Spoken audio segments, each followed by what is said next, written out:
And here is the second Famidaily episode that shouldn't exist. The brief version, already given in the previous Nantettattei baseball add-on cartridge episode, is that I conceived of Famidaily as just tracking the games. And Nantettattei baseball co-game cassette 91 Kaimakuban is not a game. It's an expansion for a different game. Nantettattei baseball was a fat cartridge that had an additional cartridge slot on the back.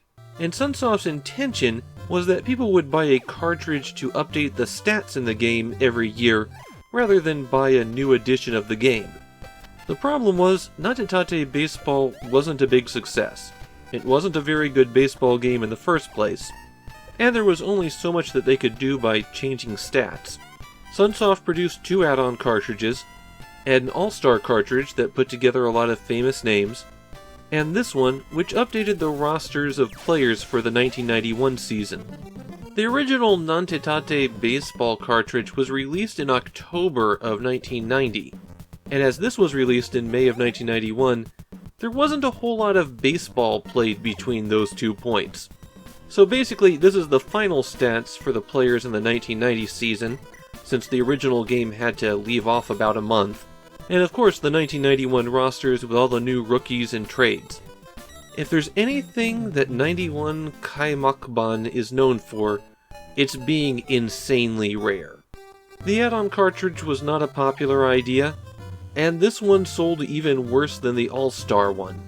And as a result, cartridge-only copies of this go for about 60,000 yen at the moment. That's right, pay the equivalent of $430 US at the time of this recording to change some names and a few numbers. I think you can see why, even as a crazy Famicom collector, I'm in no rush to pick that up. But beyond that, it's still the same Nantettattei baseball. It's not like they can change any of the program code, so it still plays slow, you still have the terrible fielding, there's still no sound effect for pop flies to help you know when it's coming back down. You still have an absolutely absurd amount of control on the ball as you pitch it. I know from a video perspective, all of these 8-bit baseball games look alike, but in playing you really can tell the difference, and Nantettattei baseball was mediocre. I understand why Sunsoft decided to experiment with the add-on cartridge idea. I think it was a bad idea, but I get why they were trying to experiment. It failed for the obvious reason.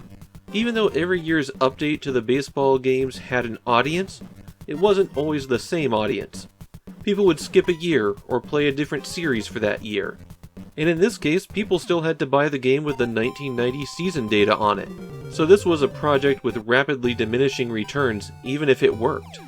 And on top of all of that, the game has to be good if people are going to want to expand it.